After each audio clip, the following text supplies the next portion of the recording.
a todo el personal de la Oficina Internacional que nos honran con su presencia. Sean bienvenidos a esta magna conferencia internacional. Se me ha dado un tema que está muy cerca de mi corazón porque crecí en una iglesia pentecostal clásica. En la iglesia pentecostal que yo crecí, el tema de la venida de Jesús era central. Era parte de todos nuestros servicios.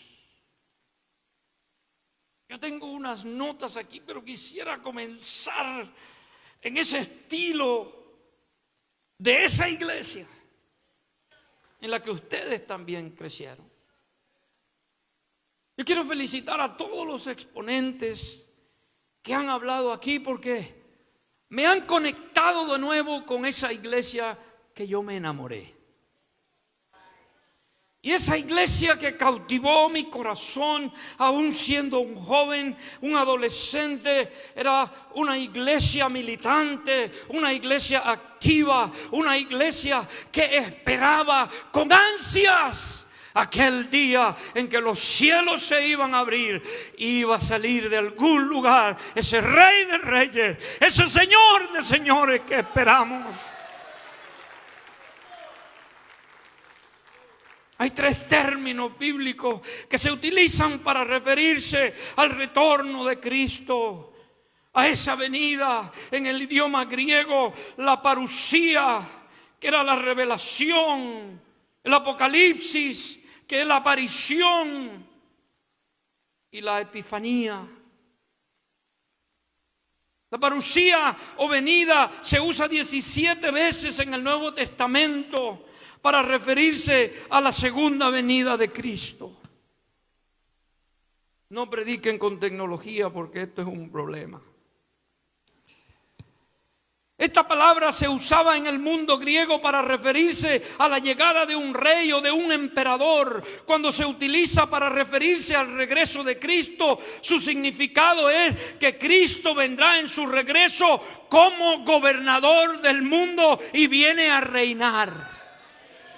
La segunda palabra, apocalipsis o revelación, se utiliza 5 veces en el Nuevo Testamento para referirse a la segunda venida de Cristo. Esa palabra se refiere a la revelación o quitar el velo. Es como remover un manto, remover una cortina, porque cuando Él regrese lo vamos a ver en su gloria, le vamos a ver cara a cara y le vamos a ver tal y como Él es. La tercera palabra es epifanía o aparición. Ocurre 6 veces en el Nuevo Testamento para referirse a la venida de Cristo. Esta palabra griega en su raíz, en la palabra española, se viene pronunciando así como epifanía. El verbo griego de esta palabra lleva la connotación de brillar o manifestarse, porque nosotros le veremos en todo su esplendor, en toda su brillantez. El Rey de Reyes viene, y esta vez no viene en un burro prestado, esta vez viene brillando. Viene en todo su esplendor. Con estas 3 palabras armamos nuestra escatología del Nuevo Testamento, que tiene como centro el regreso de Cristo y la consumación de su reino. Además de estas 3 palabras, las Sagradas Escrituras frecuentemente se refieren a este futuro evento único como el día. Algunas frases neotestamentarias para referirse al retorno de Cristo son: el día del Señor grande y glorioso. El día de Cristo, el día de Jesucristo, el día de nuestro Señor Jesucristo, el día del Señor, el día de Jesús, el día del juicio, el día de redención, el gran día, el día final, aquel día o simplemente el día, porque ese será el día.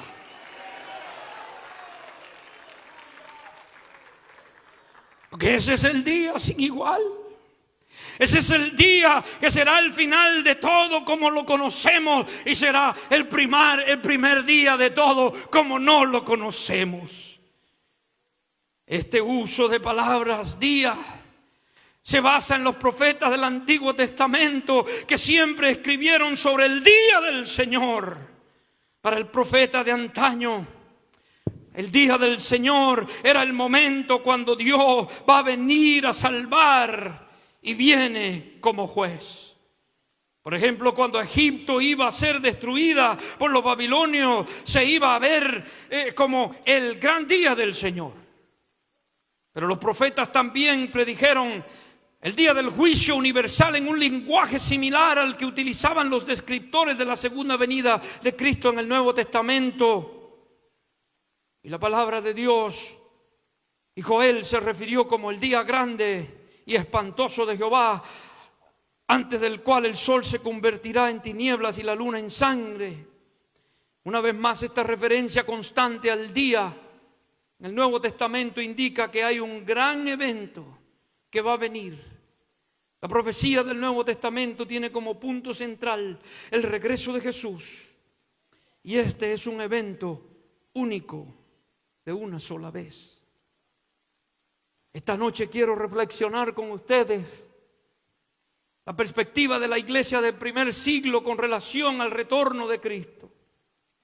También quiero que observemos juntos nuestra jornada en el comportamiento de la iglesia contemporánea con relación a este tema que para mí es central. Primero, para la iglesia del primer siglo, la segunda venida de Cristo era un tema central y uno que nunca pasó de moda. A veces parecía ser el único tema que les ocupaba. Desde el momento mismo de la resurrección y ascensión del Maestro, el mensaje fue: el Señor ha resucitado, el Señor viene otra vez. Tanto así que el saludo común entre ellos era: Maranata, Cristo viene. Esta es una fórmula aramea que se encuentra en el Nuevo Testamento, 1 Corintios 16:22, como parte final del saludo de Pablo. Maranata puede analizarse como un imperativo, significando ven Señor, o como un indicativo que significa nuestro Señor viene. Esta expresión era un código, era una clave que utilizaron los cristianos del primer siglo. Los expertos se preguntaban por qué Pablo decide terminar su carta, que estaba escrita en griego, con una expresión en hebreo, en arameo. La respuesta más lógica es que ya para la iglesia primitiva la expresión Maranata era tan común que no necesitaba traducción.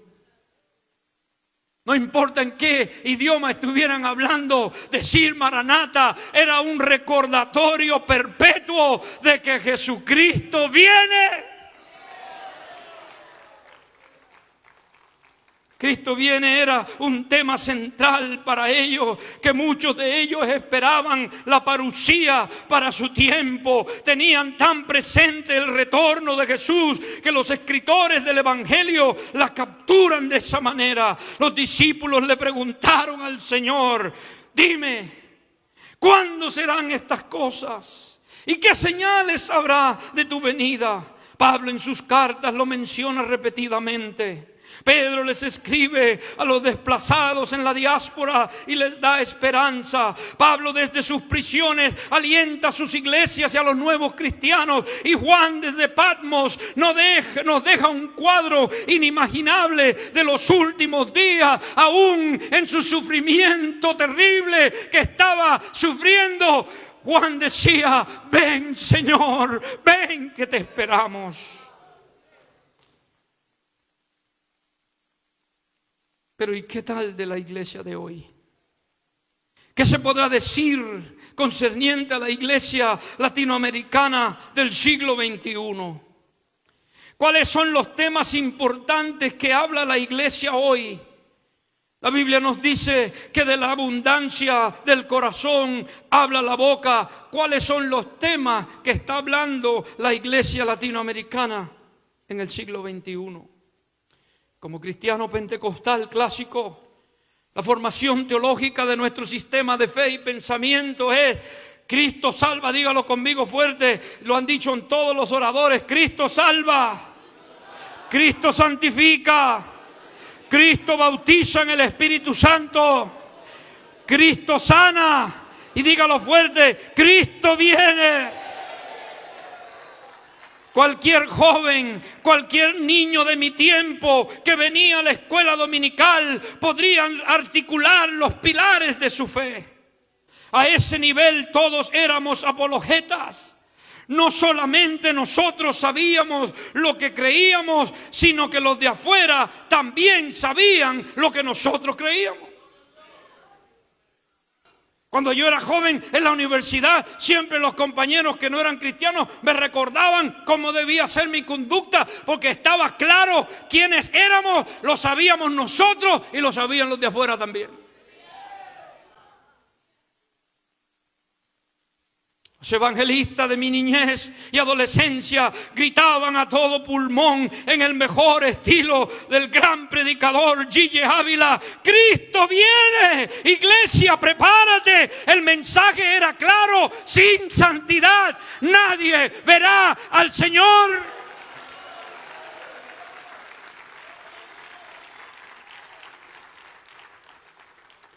La iglesia pentecostal siempre ha sido una iglesia que canta su teología. En la iglesia que crecí y que ustedes crecieron, cantábamos: yo espero el día alegre. Cuán gloriosa será cuando venga. Yo solo espero ese día, cuando Cristo volverá. Soy peregrino aquí, mi hogar lejano está. Cuando la trompeta suene en aquel día final y que el alba eterna rompa en claridad. Cuando las naciones salvas a su patria lleguen ya y que sea pasada lista, allí he de estar.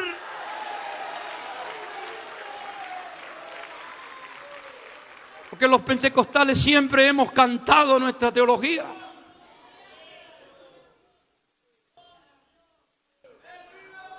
¿Sabe usted por qué los pentecostales cantan coros? Muchos de los primeros pentecostales no sabían leer, otros no tenían acceso a los himnarios de las iglesias tradicionales. Entonces, ¿sabe usted qué hacía? Componían sus propios coros con su propia teología y decían: yo sé que Cristo viene y yo espero su venida. Cuando Cristo venga en gloria, yo me quiero ir con Él. Un gran día, al terminar la lucha, yo volaré, cruzando el valle voy, hasta llegar allá. Tenemos una teología de la venida de Cristo que es rica.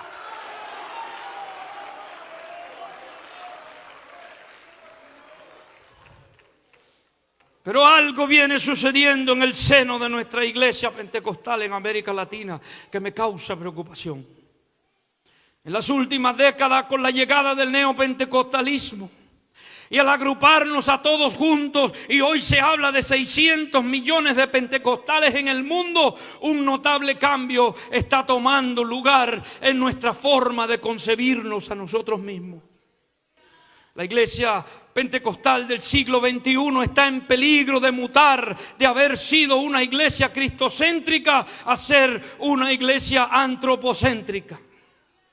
No es difícil darse cuenta del cambio. Basta con sintonizar la radio o la televisión que le llaman cristiana. Nuestro léxico está cambiando, nuestra liturgia está cambiando y nuestra escatología está cambiando.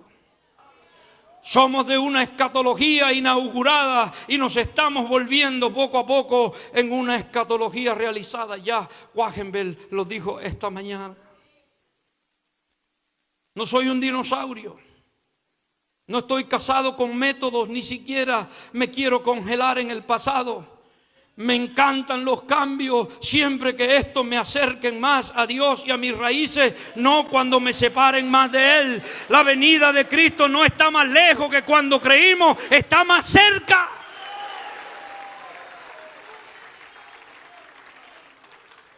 ¿Cuándo fue la última vez que escuchamos en lo que se llama la renovación de la alabanza y la adoración una canción que haga alusión al retorno de Cristo? No Nuestras canciones hoy nos hablan de cómo apropiarnos de las bendiciones, de las dádivas, de los beneficios, de las riquezas. Nos hablan de cómo reclamarle a Dios, de cómo buscar provisiones de Dios y no cómo buscar el rostro de Dios.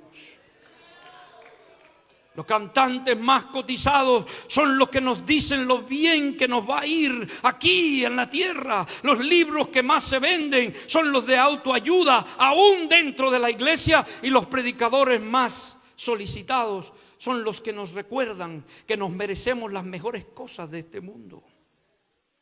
Los congresos cristianos, que cada vez son más caros, cuestan más dinero, prometen darnos herramientas para vivir mejor aquí. Ha habido un cambio, hermanos, y es mejor que nos demos cuenta rápido.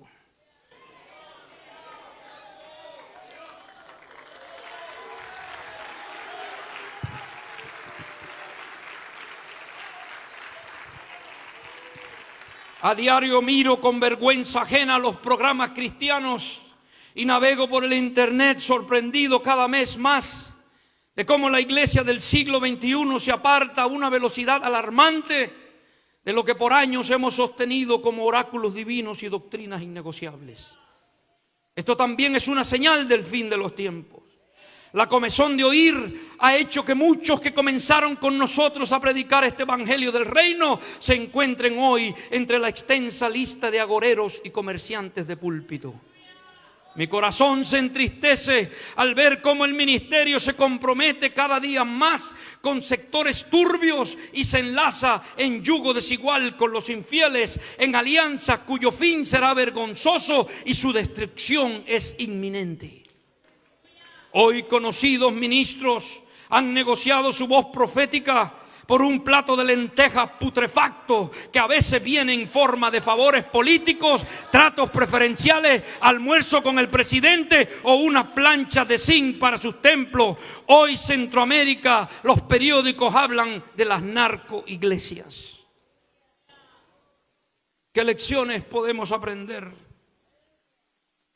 de los cristianos del primer siglo? La iglesia tenía un Kyrios y un Soter. La iglesia tenía un Señor y un Salvador. Yo siempre he dicho, la iglesia de Dios de la profecía no está a la venta a ningún partido político. La iglesia de Dios de la profecía tiene una voz profética. La iglesia de Dios de la profecía no se inclinará ante ningún Baal de ningún partido político, de ninguna posición, porque jamás negociaremos con esa palabra que dice: así ha dicho el Señor. Esta es una iglesia que no se vende. Esta iglesia tiene pastores serios.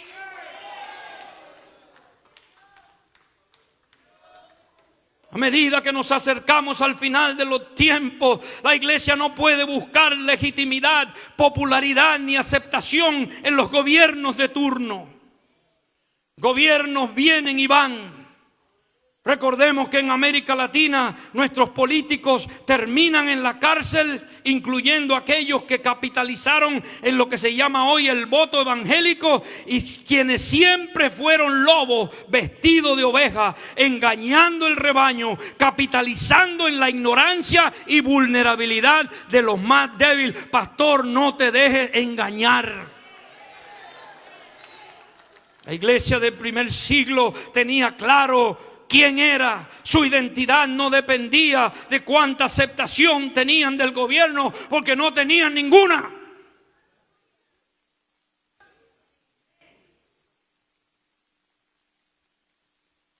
Pastor, no pierda su tiempo con los políticos. Juan prefirió el destierro, Pablo prefirió la cárcel, todos los discípulos murieron muertes violentas y crueles. ¿Qué le hace pensar a usted que para nosotros será diferente?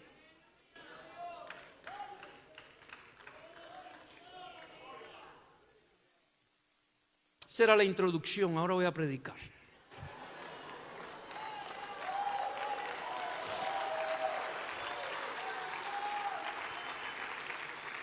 Cristo viene, pero ¿a qué viene? Cristo viene a arrebatar su iglesia. Dígale que está a su lado: arrebatar su iglesia. ¿Y sabe por qué? ¿Y sabe por qué dijo? ¿Sabe por qué digo aquí? Arrebatar. Porque hace unos 30 años a alguien se le ocurrió decir que la palabra rapto no está en la Biblia. Una mala idea. Y no está. Para ese que se inventó ese disparate le voy a decir esto: la iglesia va a ser arrebatada.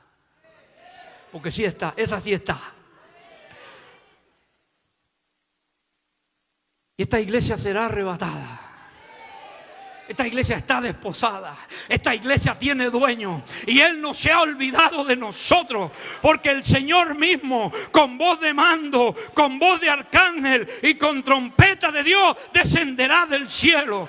Esto no es una metáfora. Esto no es una figura literaria. El mismo Señor. Él no va a mandar un comité, no viene un cometa, no viene un satélite, no viene un ángel, viene el mismo Señor. Porque esta iglesia es de Él. Y Él la viene a buscar y se la va a llevar para vivir con Él para siempre.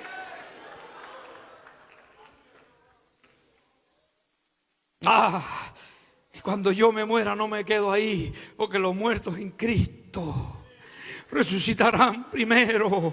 Luego nosotros, los que vivimos, dígalo conmigo, luego nosotros, los que vivimos, los que hayamos quedado, seremos arrebatados juntamente con Él en las nubes para recibir al Señor en el aire. Y así estaremos para siempre con Él.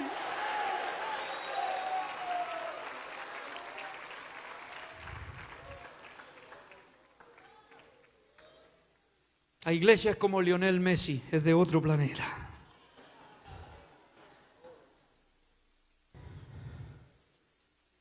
La iglesia se va. La iglesia está aquí, en una misión. Pero el que la dejó aquí, el que subió a la cumbre de aquel monte y llamó así los que Él quiso, no se ha olvidado que tiene a su novia aquí. Y Él viene por ella. Y eso será pronto, en un abrir y cerrar de ojos. Ya eso está a la puerta. El Rey viene. Y nos vamos con Él. ¿Pero a qué viene Cristo? Viene a consumar su reino. Diga conmigo, consumar su reino. Aquí es que está el problema. Aquí es que se han perdido muchos.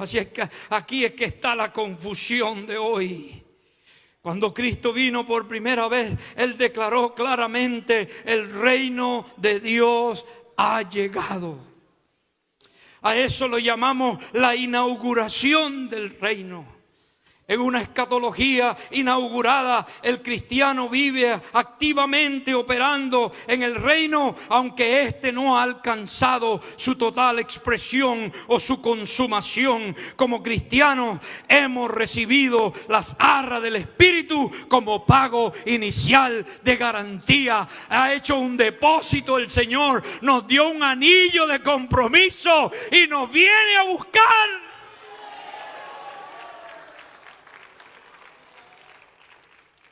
Porque sabemos que si nuestra morada terrestre, este tabernáculo, se deshiciere, tenemos de Dios un edificio, una casa no hecha de mano, eterna en los cielos. Y por esto también gemimos, deseando ser revestidos de aquella nuestra habitación celestial, pues así seremos hallados vestidos y no desnudos. Porque asimismo, los que estamos en ese tabernáculo gemimos con angustia, porque no quisiéramos ser desnudados sino revestidos, para que lo mortal sea absorbido por la vida. Mas el que nos hizo para esto mismo es Dios, quien nos ha dado las arras del Espíritu. Así que vivimos confiados siempre y sabiendo que entre tanto que estamos en el cuerpo estamos ausentes del Señor, porque por fe andamos, no por vista. Pero confiamos, y más quisiéramos estar ausentes del cuerpo y presentes al Señor, Por tanto, procuramos también, o ausentes o presentes, serle agradable. Las arras es una promesa. Las arras son una garantía de que algo mejor viene. Cosas que ojo no oyó, cosas que ojo no vio, ni oído escuchó, ni han entrado en el corazón del hombre, son las que Dios tiene preparadas para los que le aman. Vivimos en el ya, pero todavía no. Y en esa tensión escatológica, la iglesia no es perfecta. En el ya, pero todavía no, hay pastores corruptos. Cuyo Dios es el vientre, cuya gloria es su vergüenza, que solo piensan en lo terrenal. En esta tensión, Ananías y Zafira mienten al Espíritu Santo, aunque al final tengan que pagar con sus propias vidas el precio de su engaño. En el ya, pero todavía no, los Alejandro el Calderero nos hacen muchos daños. Se llevan iglesias, violan menores, manosean las hermanas. Pero tranquila, iglesia, estamos en el ya, pero todavía no. Ahí pasan muchas cosas. Lo que se le hace a la iglesia no nos lo hacen a nosotros, se lo hacen al rey. Y el rey es muy celoso. Al rey no se le escapa nada. A mucha gente le preocupan los que hacen estas cosas en las iglesias. Gente que se salen con la suya. La iglesia no es de Cleveland, la iglesia es del rey. Al rey no le gusta que le manoseen su novia, como a usted tampoco le gusta. Al rey no le gusta que le toquen su dinero, como a usted tampoco le gusta. Pero en esta tensión escatológica del ya, pero todavía no, suceden muchas cosas. Los buenos parecen malos, los malos parecen buenos. Pero no se preocupe, porque el rey ya viene y él tiene una computadora a la cual no se le escapa ni una. En el ya, pero todavía no, debemos entender que aunque estemos en Babilonia, nuestro destino es la nueva Jerusalén. Pero debemos mentalizar esto sin escapismo, ejerciendo siempre nuestra voz profética. En el ya, pero todavía no. Nuestro llamado no es llenar púlpito, no es llenar templo, es transformar comunidades.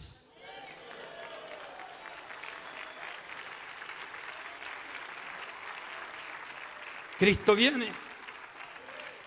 ¿Pero a qué viene? Esta es bien dura y bien difícil. Alguien me dijo hace poco, tengo problemas con ese punto doctrinal. Esta generación está batallando con castigo eterno para los malos. La misma iglesia pentecostal ha dejado de predicar esto.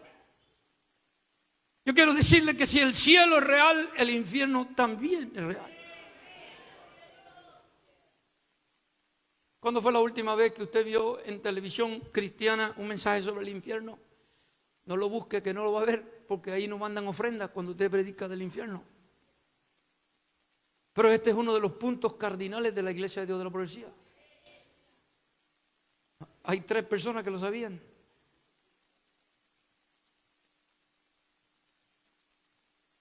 Yo todavía creo eso.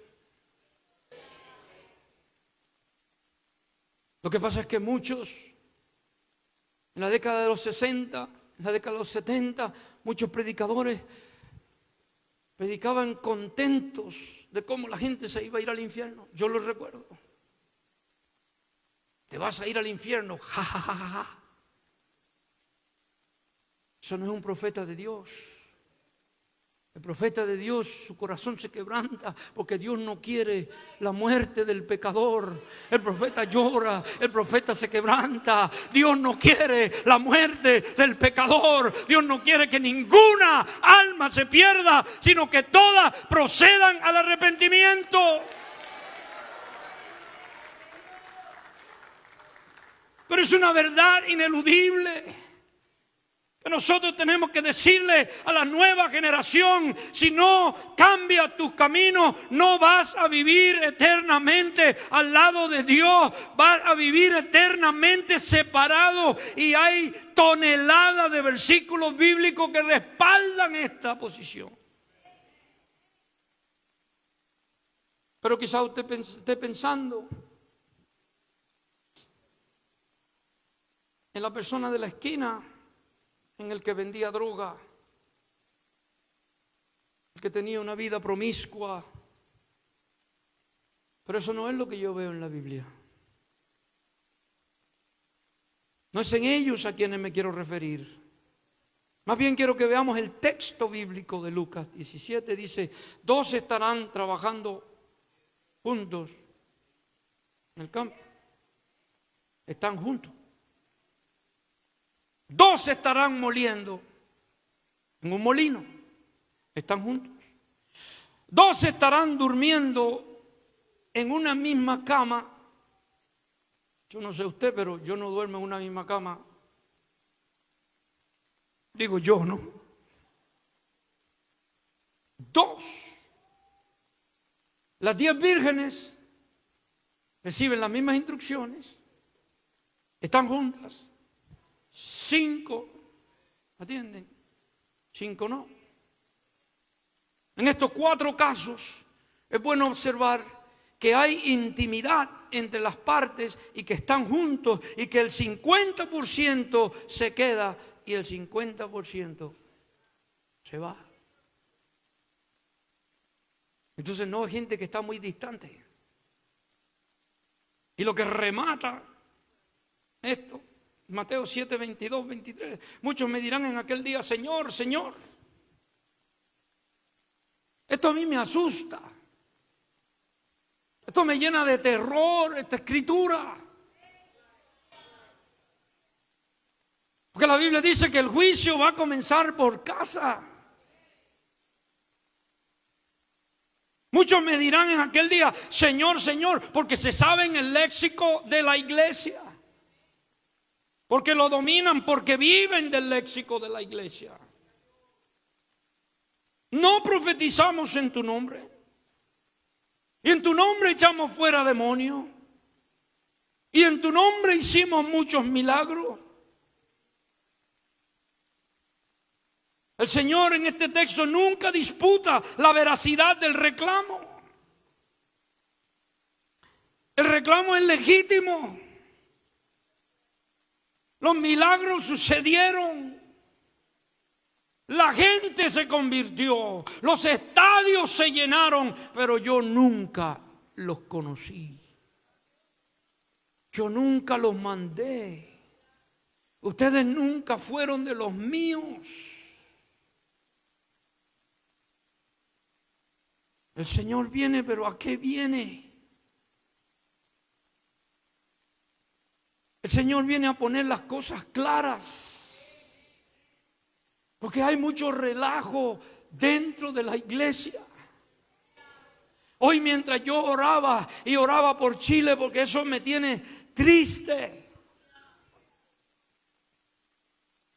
¿Y sabe dónde me llevó el Señor hoy? El Señor trajo en mi corazón. Lo que colapsó en Chile primero no fueron las instituciones políticas. Lo que colapsó en Chile primero no fueron los partidos políticos. Lo que colapsó en Chile primero fue la iglesia. Ustedes lo saben.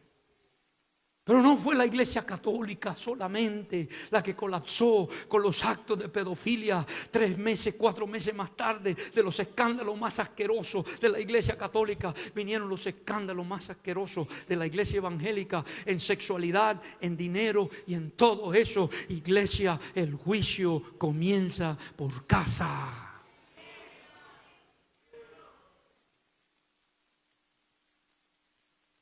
La iglesia primero, cuando la iglesia pierde la autoridad moral de llamar por sus nombres las cosas, la cultura, la sociedad, los países, la institución colapsa porque la iglesia es la conciencia de los pueblos.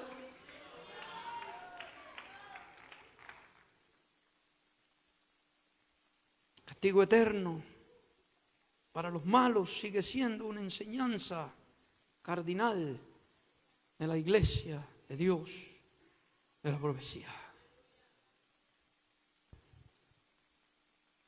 Y ya voy a concluir.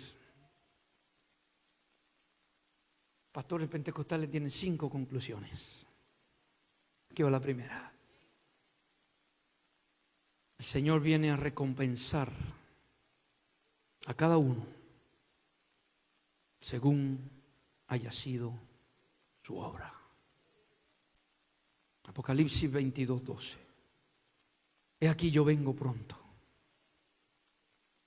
y mi galardón conmigo, para recompensar a cada uno según sean sus intenciones,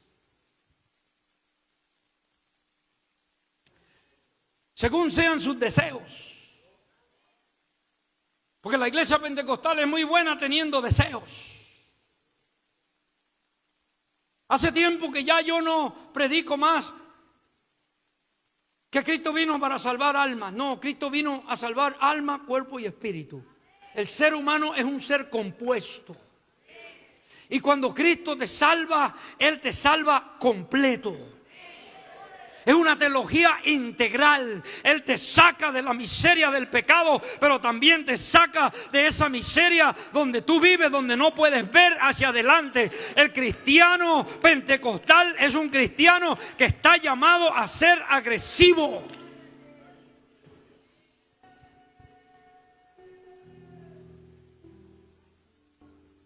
Es un mensaje integral el que nos ha faltado. Felicito las palabras del obispo Vidal esta mañana. No es que regresemos, es que lo hagamos por primera vez porque nunca lo hemos hecho. Es que parte del mensaje se los dejamos a otras denominaciones y a otras iglesias. No es eso. Porque el Señor viene, pero viene a recompensar a cada uno según haya sido su obra. Diga conmigo, obra. Decía el obispo García esta mañana, citando la palabra de Santiago. Hermanitos que son tan pobres en nuestras iglesias, pero hay otros que están acomodados. Y los más pobres solo quieren saber por qué no de esas dádivas de Dios. ¿Por qué no nos da un poquito ahora? ¿Por qué no compartes tu pan con el hambriento?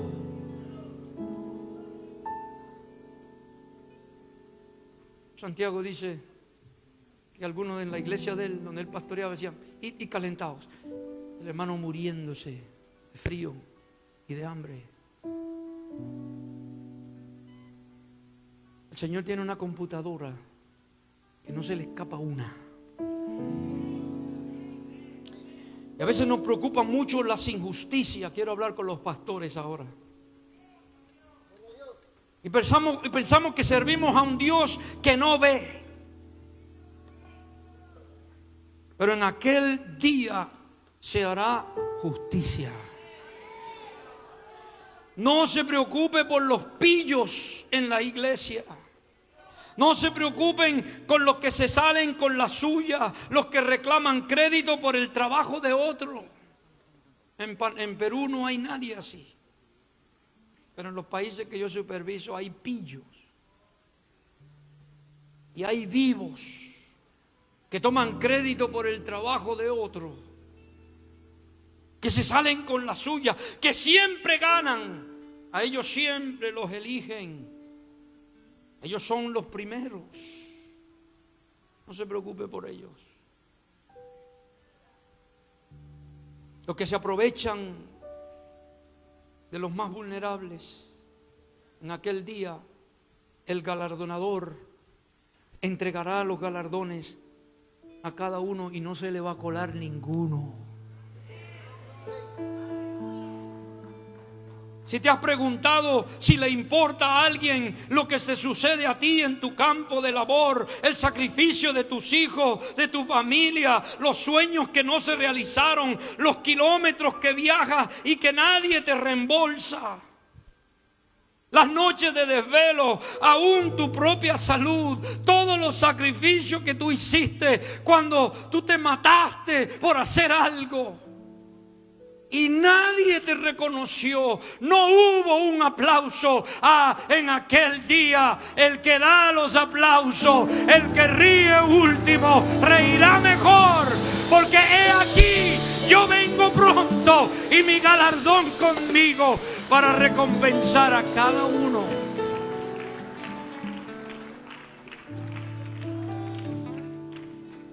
Aquel día Él enjugará cada una de tus lágrimas. La Biblia dice que allá arriba hay una olla, hay un contenedor, yo no sé, hay una vasija donde el Señor tiene cada lágrima, porque Él las cuenta. Y esas son las oraciones de los justos.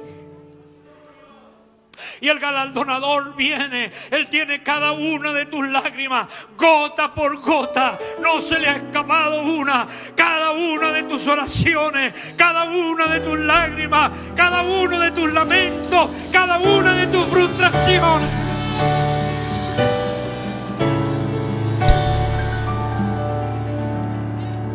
Cada oración sin respuesta,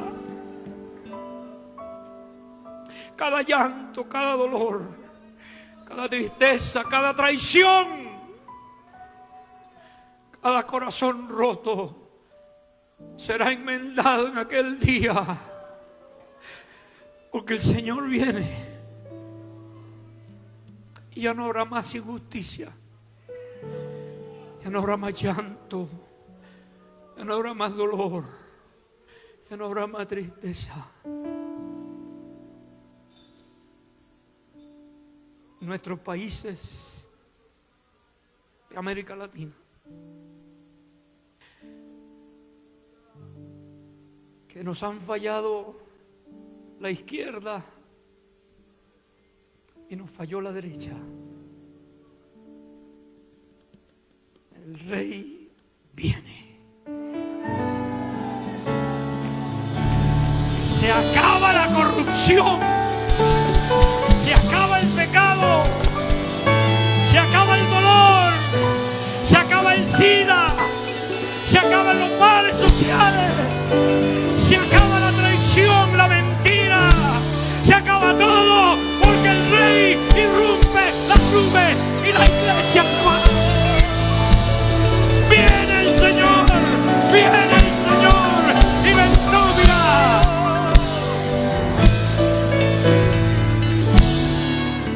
Gocémonos, grítalo conmigo, gocémonos, alegrémonos y démosle gloria, porque son venidas las bodas del Cordero y su iglesia se ha aparejado.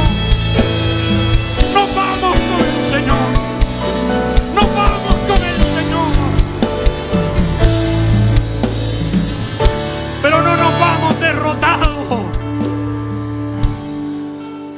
Pero no nos vamos tristes, nos vamos victoriosos. Porque si tú leíste Apocalipsis y leíste el capítulo 22, el Cordero triunfa. Y con él triunfa la iglesia.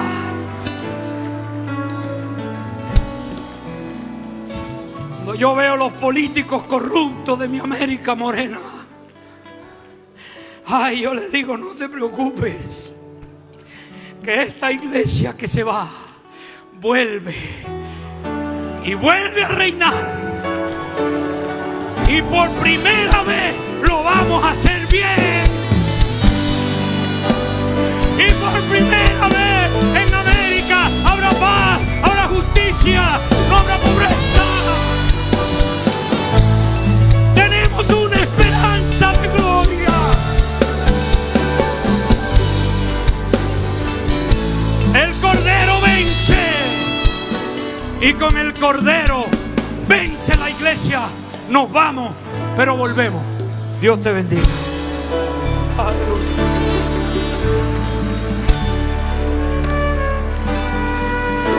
Si esperas solamente a mí, decía Pablo, sino a todos los que aman su venida. ¿Cuántos aman su venida? ¿Cuántos aman su venida? ¿Cuántos aman su venida? ¿Cuántos aman su venida? Nos quedan 10 minutos. ¿Por qué no anticipamos? ¿Por qué no anticipamos? ¿Por qué no anticipamos su venida en esta hora? ¿Cuántos quieren adorar al Señor? ¿Cuántos quieren adorar al Señor? Así quieres pasar al frente. Si quieres pasar, celebremos su venida. Celebremos su venida. Aleluya. He decidido seguir a Cristo. He decidido seguir a Cristo. He decidido seguir a Cristo. No vuelvo atrás, no vuelvo. He decidido Aleluya. Pasa al frente. seguir a El Rey ya viene. He decidido Oh, ya viene. seguir a Cristo. Cualquier día de estos. Decidido seguir a Cristo. No vuelvo atrás. He decidido seguir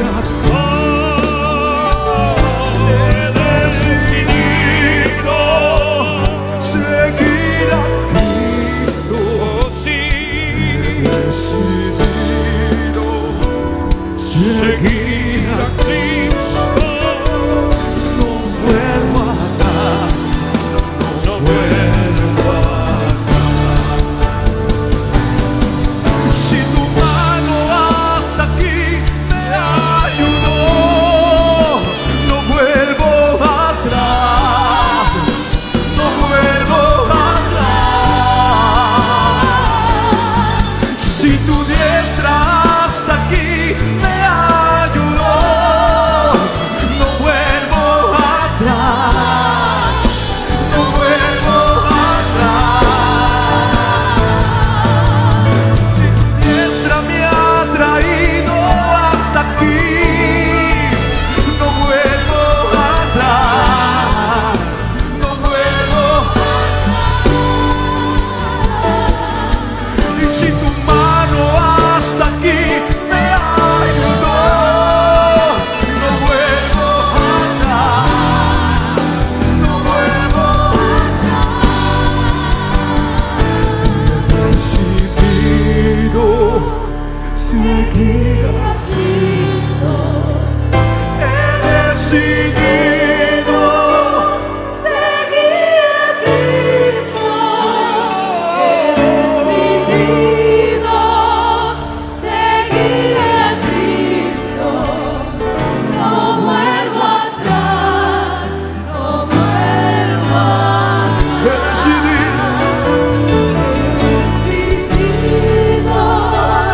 Seguir a Cristo, he decidido seguir a Cristo, he decidido seguir a Cristo, no vuelvo atrás, no vuelvo atrás.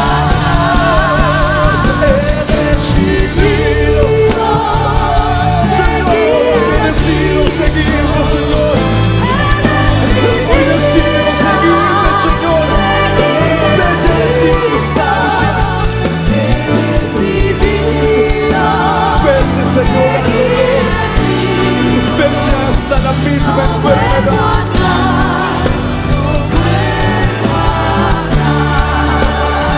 Si otros vuelven, yo sigo aquí. Si otros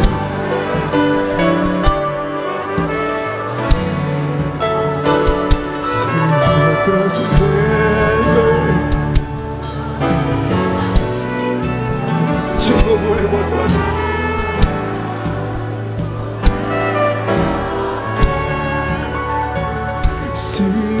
otros vuelven, yo sigo a Cristo. Si otros vuelven, yo sigo a Cristo.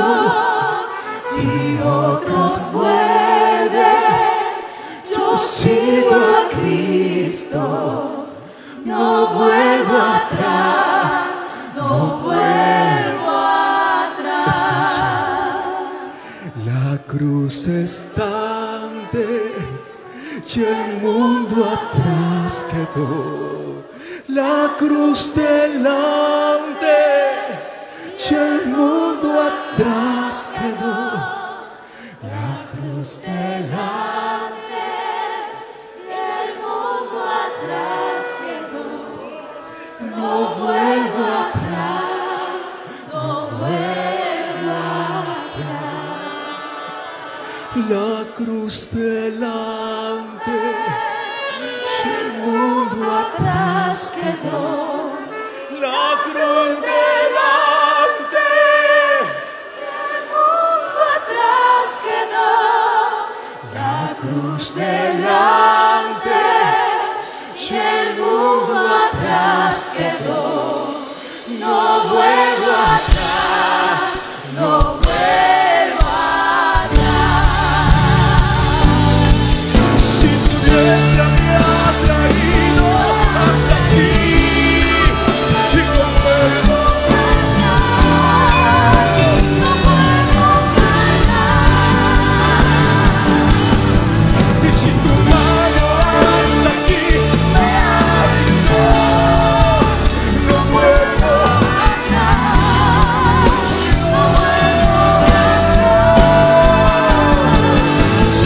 si tu diestra me ha traído, no vuelvo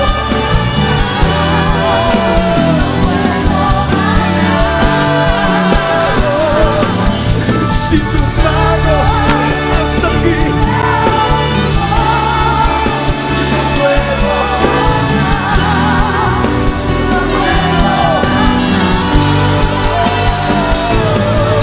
aleluya,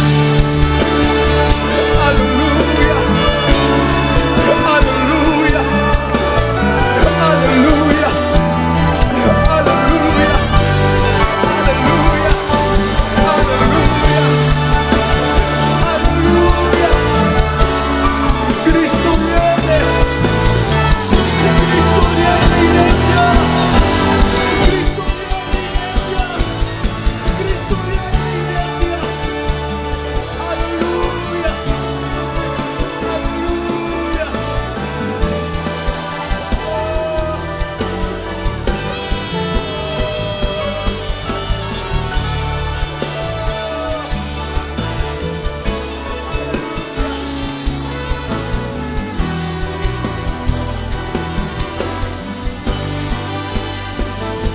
He decidido seguir a Cristo.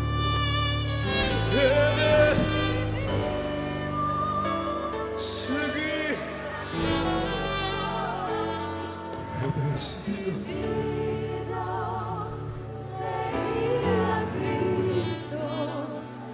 No vuelvo atrás, no vuelvo atrás.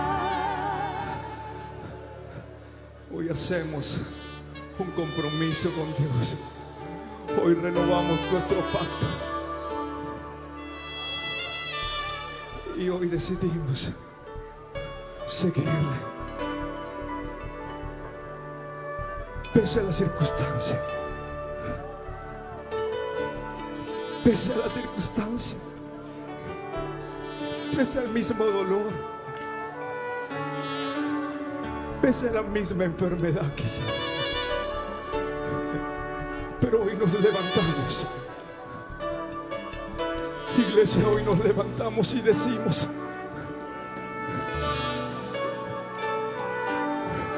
si tu diestra hasta aquí me ayudó, yo no vuelvo atrás. Si tu mano hasta aquí te ayudó, no volvemos atrás.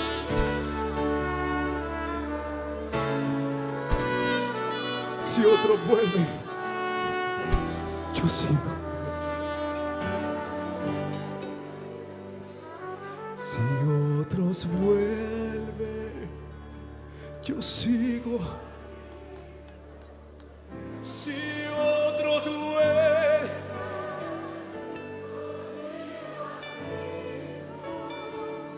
si otros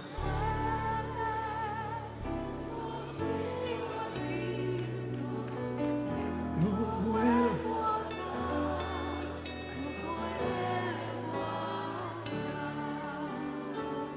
Gracias, Señor.